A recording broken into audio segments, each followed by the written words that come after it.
If you look at many of the promises that we have made to ourselves, the question that then arises is, why have we not fulfilled those promises that we have made to ourselves? And I'll just run through quite a number of them in order to situate them in the context of what leadership is all about. If you look at the freeing of the spaces, of the airspace, for example, as early as 1988 in Yamoussoukro, La Côte d'Ivoire, Africa said we were going to free the airspace to reduce the cost of airfare within the continent of Africa. We have not fulfilled it. In Kenya, only yesterday, I think we have now allowed Ethiopian Airline and Air Dubai to fly directly into Mombasa, their second aircraft. But Kenya Airways, of course, objects because it is competition. And I'm saying, why don't we achieve this? Because there is no shortage of declaration that we have made. If we had implemented Yamoussoukro, you can imagine what would be happening in terms of trade. And I'm saying that is the quality of leadership that follows these things through that is lacking. If you go into the area of medicine, for example, in Abuja in the year 2001, Africans met and said that we were going to spend 15% of our budget, not GDP, in health. None of the countries reached. I think it is only Mauritius and Rwanda that nearly succeeded in doing so. And you can see the health burden and the diseases, some of the diseases that we thought we had conquered are now coming back. And if you go into the area of agriculture, we have not dealt with agriculture. I think that is the Malabo Convention on Agriculture. You go on the question of involvement of women into the affairs of the government, the Maputo Declaration. You go into the much more recent Malabo Declaration on Unconstitutional Changes of Government 2022, and you can see how governments are changing unconstitutionally in the western part of Africa. Why do I say this? I say this because we are talking about resilient leadership. And you are leaders in your own right. When you come into the arena of survey, I was asking the CEO when I was coming here, what percentage of Kenyan land is properly surveyed? Leave alone those things that you are using chains to survey. Properly surveyed. And I dare say, and she said, that is not more than 30%. In the 21st century, and Kenya is one of the better countries. If you ask our rivers, have they been properly surveyed? The answer is no. If you ask both our territorial on the farmer terra, on the land, the kind of survey, the land tenure systems that we have here, and we have some of the most convoluted tenure systems in this continent. If you go to Western Africa, you'll find Western and Central Africa, you have ancestral land. If you go to Uganda, they still are grappling with Mairo land. And the tenure systems in the Baganda Kingdom, in the Bunyoro Kitara Kingdom, in the Toroem is totally different from the tenure system that you'll find in Jinja, for example, or Kampala, for example. And when you are getting into survey, there are cultural issues that stand in your way. When we were doing the Constitution, you'll remember that some of the things that we grappled with was whether we should have communal tenure systems for forest dwellers like the Ogiek, for example. My good friend here talked about the Kaya, the traditional issues. How do you deal with them? You talked about Dongo Kundu. And all these issues that we are dealing with are standing in the way of our realization of the fuller potential of the utilization of land, because land is a major factor of production.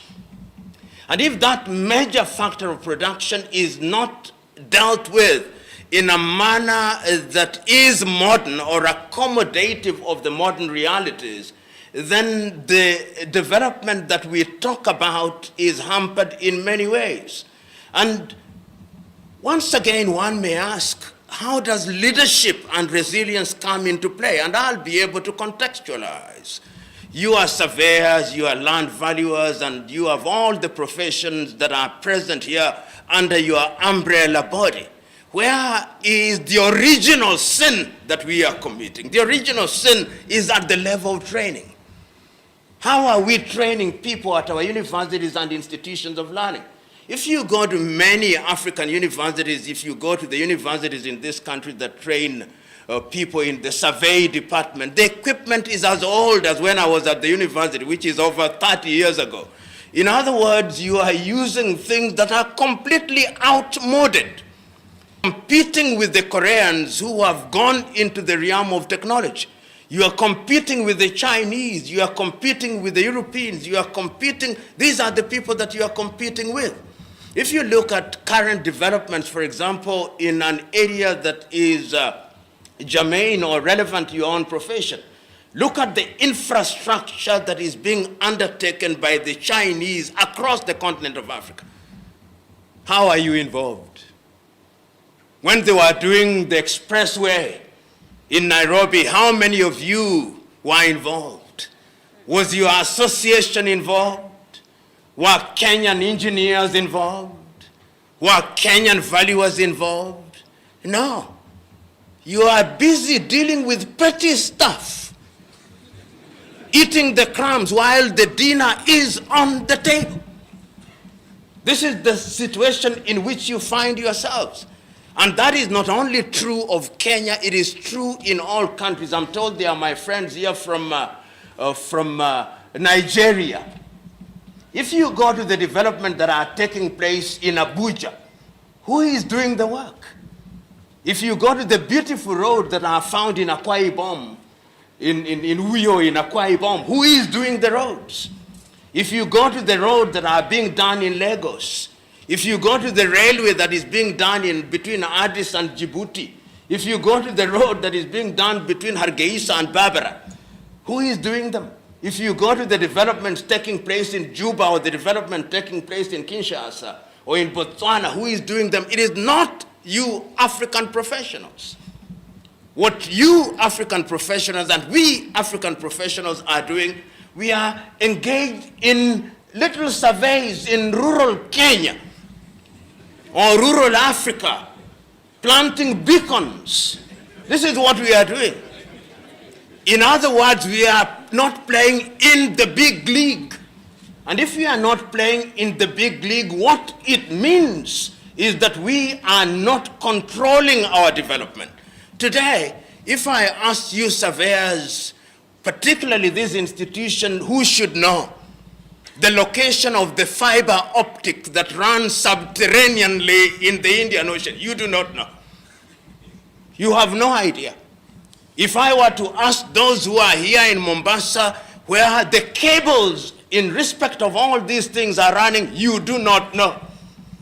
In other words, we are not in control. And if you are not in control, you cannot determine the agenda. Today, and my good friend, the lecturer there, will be talking about artificial intelligence. We are now in the realm, she'll tell you, we are now in the realm of the fourth industrial revolution, segueing into the fifth industrial revolution. Those of you who are training now as surveyors and land valuers, we are going to have equipment which will take care of the work that 100 of you are doing. In other words, in the next 10 years, you'll be irrelevant. You'll be dinosaurs. Your training will have no meaning. And the question is, how do you make sure that you remain relevant? Because we are going to bring in equipment here which we do not make. You know, sometimes when I hear computer scientists in Africa saying, I'm a computer guru, I say, which guru? Which guru are you? Because whose computer are you using? Says, I'm an expert on the internet. Whose internet? I'm an expert on cloud computing. Whose cloud? You are not in control. You can be switched off like this. Until the day that we are in charge, somebody says, I have a Twitter account, I have a WhatsApp account, which is encrypted from end to... Who has encrypted it? That you have so much faith in it. I'm on Instagram. I'm on YouTube. Uber, being controlled from San Francisco in the United States of America. Bolt, being controlled from Estonia. Leadership is about agility. In my younger life, until now, I'm a martial artist. And one of the greatest martial artists and philosophers is Bruce Lee, with his art called Jude Kunedu. And he says that a leader must be agile like a martial artist, agile like water. If it is in a glass, it takes the shape of the glass. If it is in a bottle, it takes the shape of a bottle, but it doesn't change. It can be solid, it can be gas, it can be liquid, but it's still water. Leadership. A leader must have vision. You've got to see the big picture. Do we have such leaders? Whether it's in the political arena, you are typical African so-called leader. I don't use leader when I'm talking about African politicians, because it's an insult to the word. Their agenda is thinking from one election to the other. No big ideas. You go to China, see big thinking. The Chinese are now thinking about how they will relate to Africa 100 years from today. 100 years from today. None of us will be alive. None of them will be alive. That is why you go to any serious university in Africa now, they have a Confucius Institute. They are here to take charge of your mind so that you begin thinking like Chinese.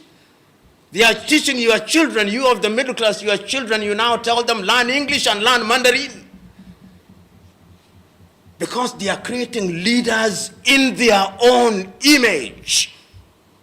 You know, when there was the conference in Sharm el-Sheikh, the COPs 27, Nigeria had the largest delegation with 486 or thereabouts, followed by Kenya with 386 or thereabouts.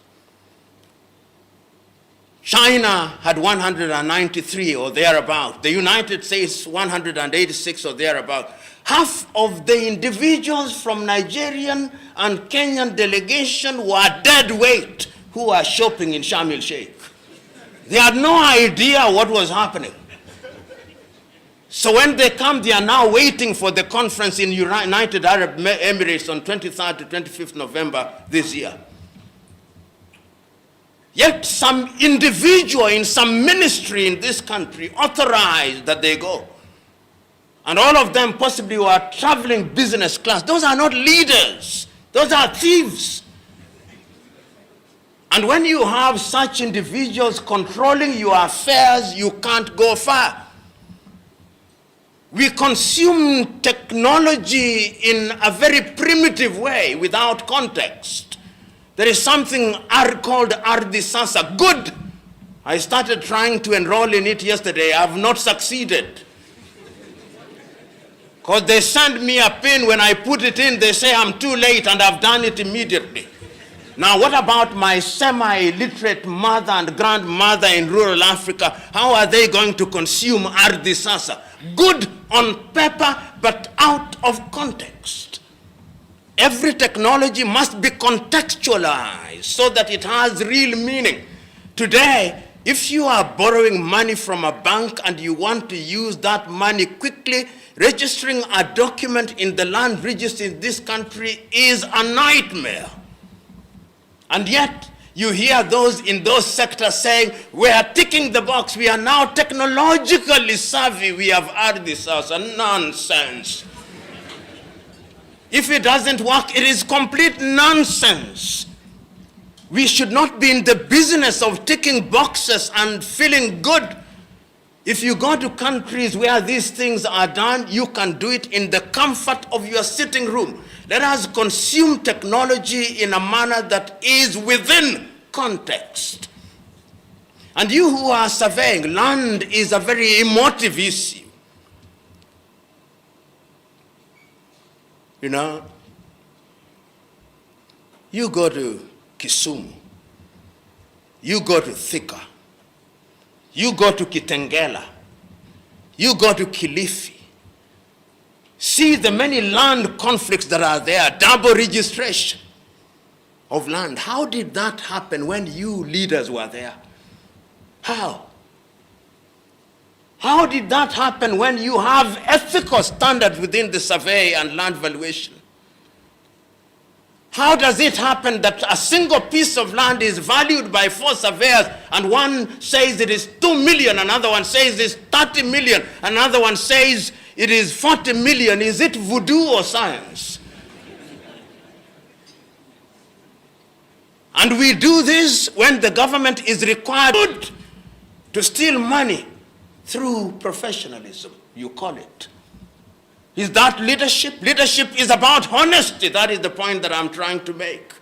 That you are not a leader until you are honest. Leadership is about courage. And courage does not mean recklessness. It's about doing the right thing in a manner that is orderly. Are we courageous?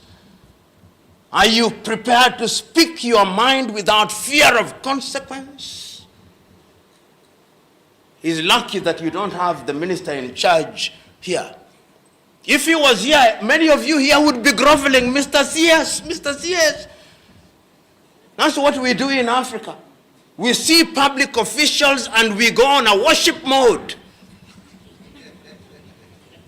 And we don't tell them the truth. So somebody who is a CS, somebody who is a PS is being worshipped and you claim you are a leader? He's talking about the Kenya port, the port of Mombasa. The port of Mombasa is losing as we speak to Dar es Salaam, and he knows it. Losing to Dar es Salaam. Rwanda is preferring Dar es Salaam. Uganda is preferring Dar es Salaam. Eastern Congo is preferring Dar es Salaam. Burundi is preferring Dar es Salaam. Why? The question is, there's something that we are not doing. The leadership is not doing something. And the leadership must be told. And why should we be worried as Kenyans? Because if the port of Mombasa loses out to Dar es Salaam, it means that jobs will be lost here. It means that the cost of goods will be lost here. Right now, you know that the port of Berbera in Somaliland is being done. When the port of Berbera is finished, when Port Sudan is operating at full throttle, when Djibouti is operating at full throttle, when Beira is operating at full throttle, when Bagamoyo and Tanga is operating at full throttle, I fear for my port. I fear for my port and therefore my country. So one of the things that leadership in East Africa should be thinking about, and I know they are, because I've looked at their plan, is an integrated African approach, East African approach, so that there is no negative competition between Mombasa and Bagamoyo or any other port or the inland port that we are now doing in Kisumu, in Kindu Bay, in Fort Portal, in Mwanza, and all those. And all this is about leadership. Leadership is about foresight and intergenerational. When you are a leader, you don't think about today. The things that you are doing today, the fruits will be born long after you are gone. That is why it's always said that you are never successful until your successor succeeds. This is it. Leadership is about empathy, about building a team. I was telling some young men that one of the things that amazes me and annoys me at once is when African countries go for team sports. Right now, there is the women's football in New Zealand and Australia. And when African countries score a goal and lose, the newspapers in Africa report that African team has done very well. They scored a goal. But I thought people went there to win. When an African team reaches the quarterfinals of the World Cup, we say, oh great, for the first time an African team has reached the quarterfinal. You would think that the African teams were human beings playing with angels. What point am I trying to make? A good leader creates a team, a champion team. And a champion team will always beat a team of champions. A team of champions is a group of individuals who all have talent but are each playing for their personal glory. That is why in Africa you see Africans only do well in individual sports, not in team sports. Kukimbia tu hivi, wanashinda hivi. Kwa kuwa one man's glory, anakimbia kabisa, tunavunja marekodi kabisa. Lakini kuja kwa kandanda, basi. Kuja kwa kandanda, hatuko. Kuja kwa netball, hatuko. Kuja kwa mpira wa kikapu, hatuko. Team sport, hatuko. Why? Because we are not a champion team. A good leader must build a team where there is delegation without abdication. A good leader delegates but does not abdicate and says the buck stops with me. A good leader encourages those who are serving under him or her, does not feel threatened. A good leader has high self-esteem. Unaona mtu hivi? No self-esteem. When a worker is doing a good job, anakasirika. Anataka sifa hivi. Anataka asifiwe. Anataka wamwabudu.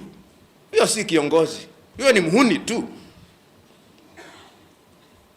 So, when we are in a forum such as this, and as I worry about this continent, Chinua Achebe, writing in his book, The Trouble with Nigeria in 1983, says something that applies across Africa. He says of Nigeria, and I dare say of Africa, the problem is simply and squarely one of leadership at all levels. At all levels. Any country you go to, and I visit all of them, most of them, I've visited 50 of them across this continent. Watu wanajiita viongozi hivi. When you hear what they are saying, watu wanapyora tu. Maneno machafu tu, viongozi. And they call themselves leaders. Somebody said that we are an agricultural country, are we? When in my rural home we are eating fish from China next to the lake, are we? When we are importing chicken feed from Brazil, are we? When the potatoes we are using at Kenchik, which is an American company we import from Egypt, are we agricultural?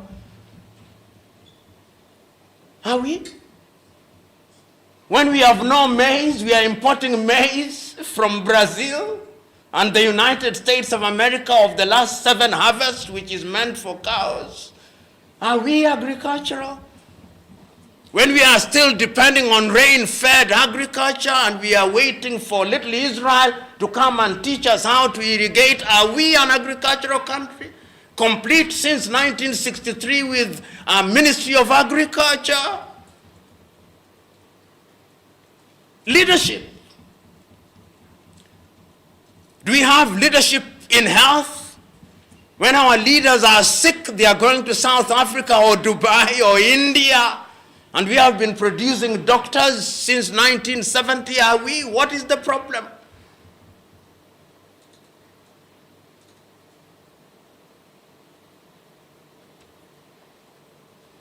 You'll shortly be going for tea. I want you to look at the items that you are consuming there. 50% of them are not from Kenya. Even the paper you are writing on is made in China. Leadership. Uongozi ndilo tatizo katika kila mahali. Kama una uongozi basi hakuna popote unapoenda. Ndio tatizo kubwa la Afrika. Na sisi ambao tunajiita wataalam. Sisi si wataalam. Sisi ni wataalam uchwara tu. Sisi ni wataalam uchwara tu.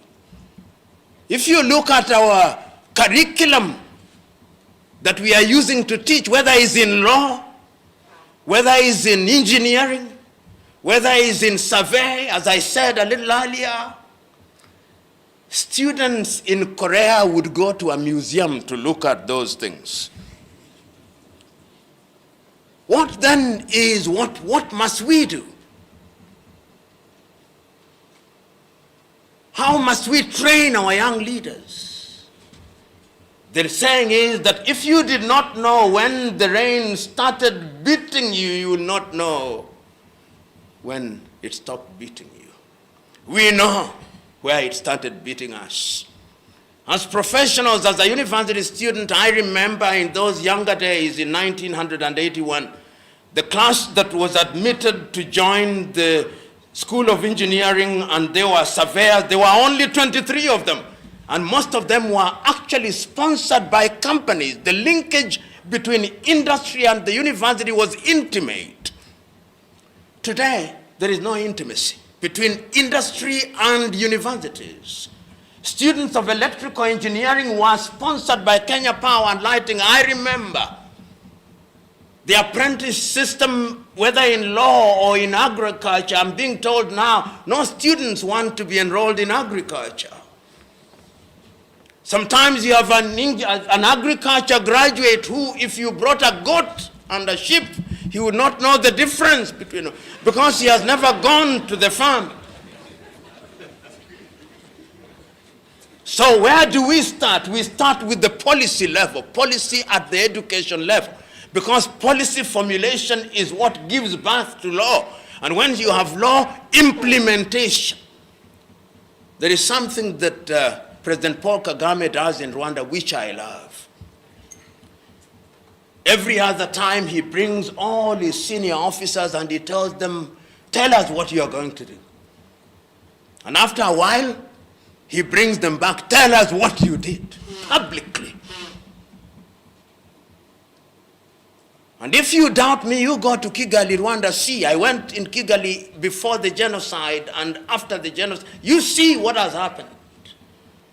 Leadership that is focused, that makes demand. Leadership by example.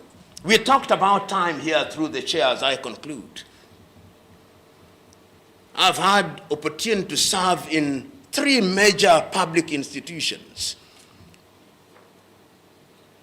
And I don't tell people to come to work at 8. No, I'm in the office at 6. When you are in the office at 6 and the official reporting time is 8, people will come at 7. Because they say, sasa amekuja mkubwa ashakuja asubuhi saa 12, sasa mimi nimechelewa hivi. You are telling people to come at 8 and you are coming at 10. And then you leave after 2 hours. Then you tell them to come. Leadership must be by example. By example. I love what the President of the Republic of Kenya did and said yesterday.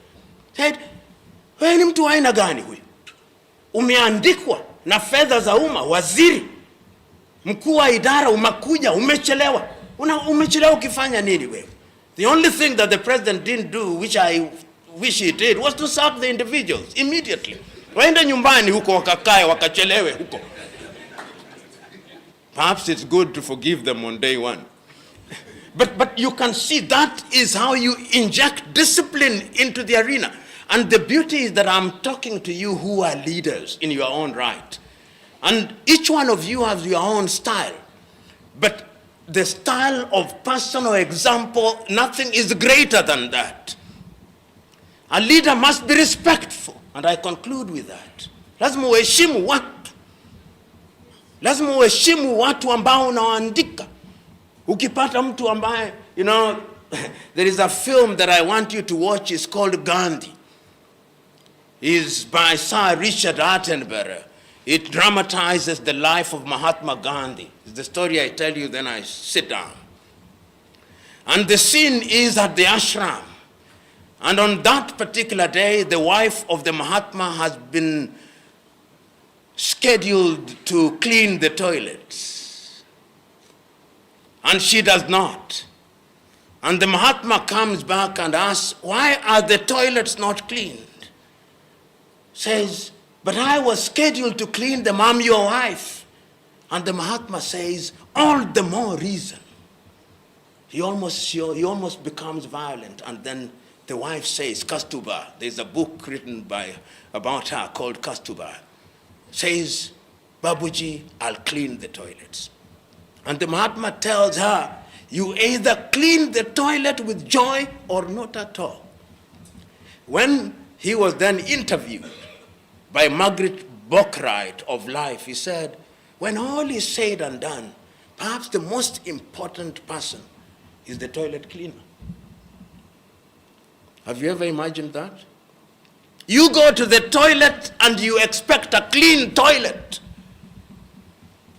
All of us, even when we are here, do you ever think of a person who made it clean? We are going to consume tea here. You expect clean cups. Do you ever imagine who cleaned the cups? Respect to the smallest. He who is greatest amongst you must be your servant. In Africa, leadership is about mbwembwe na vingora.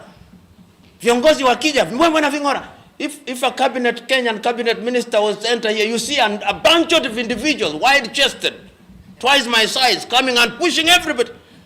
Unauliza tatizo gani? We have invited the fellow. We are not just about to harm him.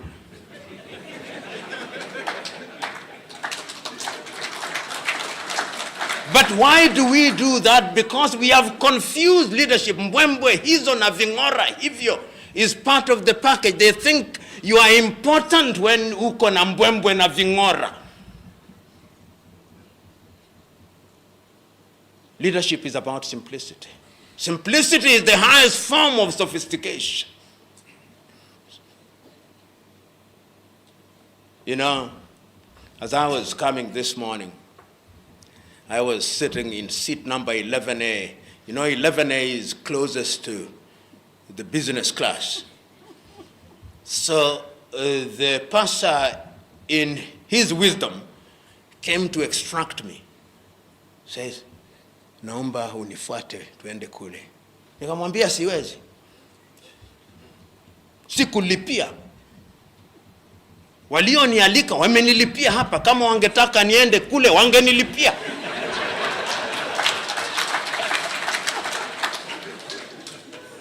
Sasa tofauti ya kwamba watanipa taulo moto huko na kikombe wakinipa chai huko, wanatupa vijikaratasi tu kama vitu vya vitoto huko kwa economy. And what was the point? I was telling that gentleman that I only want what I deserve. No favors. A leader must be modest. You know, it pains me when I see government officials between Nairobi and Mombasa or Kisumu, all of them in that business class. The only difference in that is a curtain. Na unapewa juice kwa glass, ndiyo tofauti. But it is twice the cost to the taxpayer. So, my fellow brethren, it all falls or fails on leadership. This continent must be great, and it can be great. When you look at my paper, at the very top of it, there is a statement that I've extracted from Kwame Nkrumah. This statement he made in 1957, that Africa needs a new man and a new woman who has eschewed greed and whose only desire is to serve. And Nyerere perhaps put it better in Kiswahili: siri ya maendeleo ni watu, ardhi na siasa safi na vijana wenye malezi bora, siha njema na bongo kali. That is what we need. And I am now asking you, let this not be another jamboree. Because this country, this continent, in the next 40 years, all of you will be dead. Musikusahau hiyo. Nyote, hata kama mtakuwa bado hai, mtakuwa sasa wakongwe tu. Not useful to yourself or society. That is the reality. So when you are doing the right thing, think about your children and children's children. That is what we must think about. Because if we don't, as I see it now, tutatekwa nyara tena, tutauzwa tena, tutatawaliwa tena. God bless you.